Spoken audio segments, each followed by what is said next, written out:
नमस्कृत्य नरं चैव नरोत्तमं देवीं सरस्वतीं व्यासं ततो जयमुदीरयेत्। ओम नमो भगवते वासुदेवाय। ओम नमः पितामहाय। ओम नमः प्रजापतिभ्यः। ओम नमः कृष्णद्वैपायनाय। ओम नमः सर्वविघ्नविनायकेभ्यः।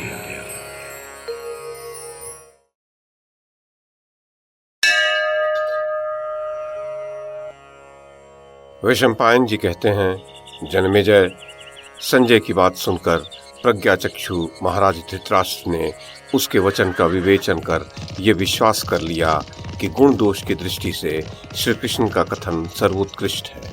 उन्हें पांडवों में दैवी शक्ति, मानवीय शक्ति तथा तेज, इन सभी दृष्टियों से उत्कृष्टता प्रतीत हुई और कौरव पक्ष की शक्ति अल्प जान पड़ी। इस विचार से धृतराष्ट्र ने दुर्योधन से कहा, वत्स दुर्योधन, मेरी यह चिंता कभी दूर नहीं होती है, क्योंकि तुम्हारा पक्ष दुर्बल है। मैं ये बात अनुमान से नहीं कहता हूँ, प्रत्यक्ष देख रहा हूँ, अतः इसी को सत्य मानता हूँ। तुम ऐसे कार्य के लिए दुराग्रह कर रहे हो जो समस्त भूमंडल का विनाश करने वाला है। ये अधर्म कारक तो है ही, अपयश की भी वृद्धि करने वाला है। इसके सिवा ये अत्यंत क्रूरतापूर्ण कर्म है। तात, तुम्हारा पांडवों के साथ युद्ध छेड़ना मुझे किसी भी प्रकार अच्छा नहीं लग रहा है।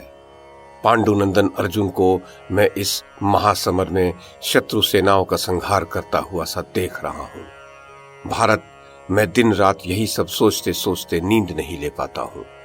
कुरुवंशियों में कैसे शांति बनी रहे, इस चिंता से मेरा सारा सुख छिन गया है। कौरवों के लिए ये महान विनाश का अवसर उपस्थित हुआ है। तात, यदि इस कलह का अंत करने के लिए संधि के सिवा और कोई उपाय नहीं है, तो मेरे अनुसार संधि की ही बात अच्छी है। कुंती पुत्रों के साथ युद्ध छेड़ना ठीक नहीं। मैं सदा पांडवों को कौरवों से अधिक शक्तिशाली मानता आया हूं।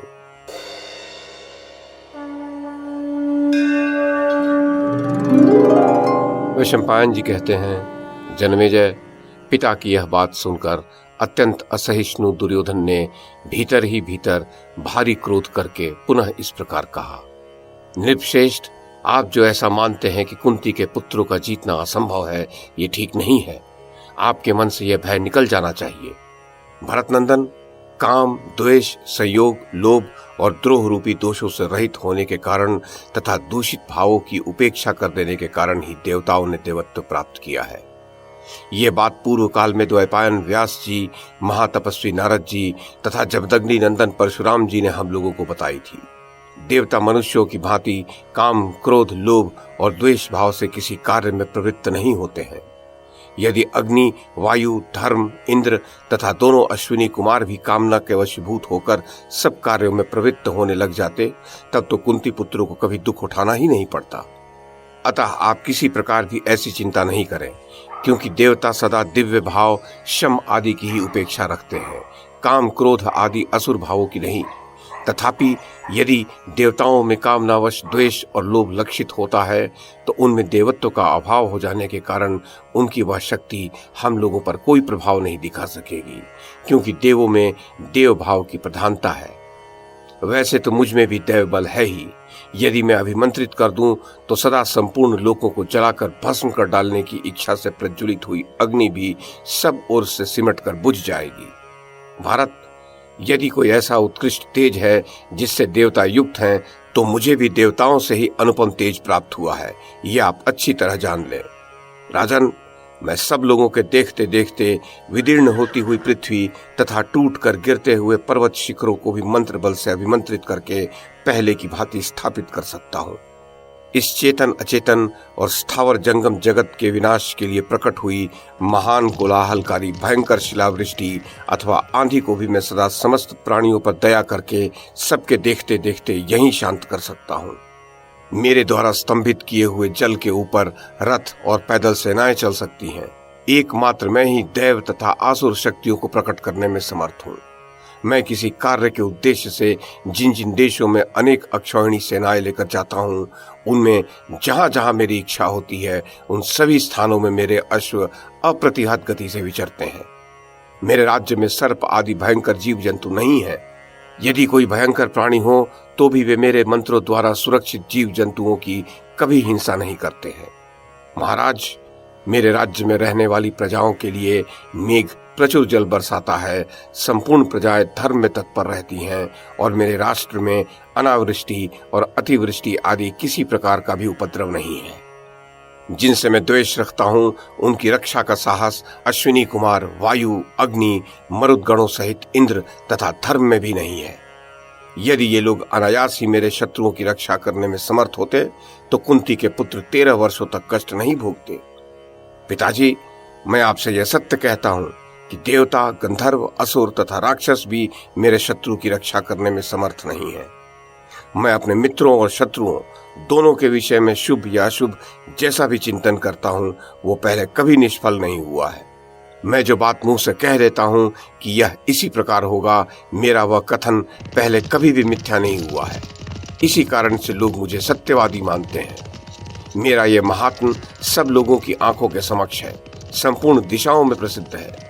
मैंने आपके आश्वासन के लिए ही इसकी यहाँ चर्चा की है, आत्म प्रशंसा करने के लिए नहीं। आज से पहले मैंने कभी भी आत्म प्रशंसा नहीं की है, क्योंकि आत्म प्रशंसा अच्छे पुरुषों का कार्य नहीं होता है। आप किसी दिन सुनेंगे कि मैंने पांडवों को, मत्स्य देश के योद्धाओं को, केकय सहित पांचालों को तथा सात्विकी और वसुदेव नंदन श्री कृष्ण को भी जीत लिया है। जैसे नदियां समुद्र में मिलकर सब प्रकार से अपना अस्तित्व खो बैठती हैं, उसी प्रकार वे पांडवादी योद्धा मेरे पास आने पर अपने कुल परिवार सहित नष्ट हो जाएंगे। मेरी बुद्धि उत्तम है, तेज उत्कृष्ट है, बल पराक्रम महान है, विद्या बड़ी है तथा उद्योग भी सबसे बढ़कर है। ये सारी वस्तुएं पांडवों की अपेक्षा मुझ में अधिक है। पितामह भीष्म, आचार्य द्रोण, कृपाचार्य, शल्य तथा शल, ये लोग अस्त्र विद्या के विषय में जो कुछ जानते हैं वह सारा ज्ञान मुझ में विद्यमान है।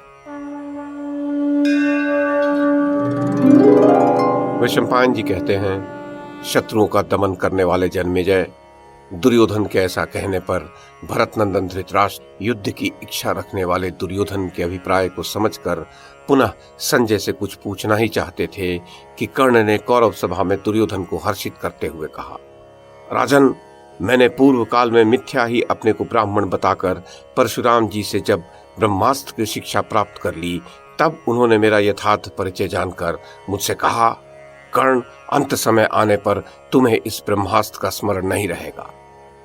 राजा दुर्योधन, यद्यपि मेरे द्वारा उन महर्षि का महान अपराध हुआ था, तथापि उन गुरुदेव ने जो मुझे शाप नहीं दिया, ये उनका मेरे ऊपर बहुत बड़ा अनुग्रह है। अन्यथा वे प्रचंड तेजस्वी महामुनि समुद्र सहित सारी पृथ्वी को भी दग्ध कर सकते हैं। मैंने अपने पुरुषार्थ तथा सेवा से उनके मन को प्रसन्न कर लिया था। वह ब्रह्मास्त्र अब भी मेरे पास है। मेरी आयु भी अभी शेष है, अतः मैं पांडवों को जीतने में समर्थ हूं। ये सारा भार मुझ पर छोड़ दिया जाए। महर्षि परशुराम का कृपा प्रसाद पाकर मैं पलक मारते मारते पांचाल, करुष तथा मत्स्य देशीय योद्धाओं और कुंती कुमारों को पुत्र पौत्रों सहित मारकर शस्त्र द्वारा जीते हुए पुण्य लोकों में जाऊंगा। पितामह भीष्म आपके ही पास रहें, आचार्य द्रोण तथा समस्त मुख्य भूपाल भी आपके ही समीप रहें। मैं अपनी प्रधान सेना के साथ जाकर अकेले ही सब कुंती कुमारों को मार डालूंगा। इसका सारा भार मुझ पर रहा। जन्मेजय, कर्ण को ऐसी बातें करते देख भीष्म जी ने उससे कहा, कर्ण, क्यों अपनी वीरता की डींग हाँक रहा है? जान पड़ता है काल ने तेरी बुद्धि को ग्रस लिया है। क्या तू नहीं जानता कि युद्ध में तुझ प्रधान वीर के मारे जाने पर सारे धृतराष्ट्र पुत्र ही मृत प्राय हो जाएंगे? श्री कृष्ण सहित अर्जुन ने खांडव वन का दाह करते समय जो पराक्रम किया था, उसे सुनकर ही बांधवों सहित तुझे अपने मन को वश में रखना उचित था। देवेश्वर महात्मा भगवान महेंद्र ने तुझे जो शक्ति प्रदान की है, वह भगवान केशव के चलाए हुए चक्र से आहत हो समर भूमि में छिन्न भिन्न एवं दग्ध हो जाएगी। इसे तू अपनी आंखों देख लेगा। तेरे पास जो सर्पमुख बाण प्रकाशित होता है और तू प्रयत्न पूर्वक सदा ही पुष्पमाला आदि श्रेष्ठ उपचारों द्वारा जिसकी पूजा किया करता है, वह पांडुपुत्र अर्जुन के बाण समूहों से छिन्न भिन्न होकर तेरे ही साथ नष्ट हो जाएगा। कर्ण, बाणासुर और भौमासुर का वध करने वाले वे वसुदेव नंदन भगवान श्री कृष्ण किरीटधारी अर्जुन की रक्षा करते हैं, जो तेरे जैसे तथा तुझसे भी प्रबल शत्रुओं का भयंकर संग्राम में विनाश कर सकते हैं।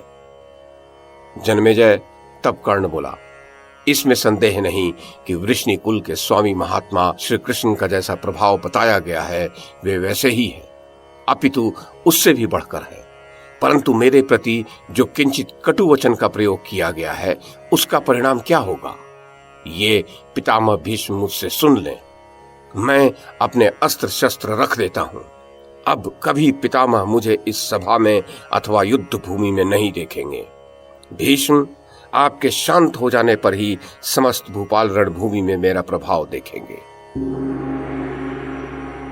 जन्मेजय ऐसा कहकर महाधनुधर कर्ण सभा में अपने अस्त्र शस्त्र रखकर अपने घर चला गया।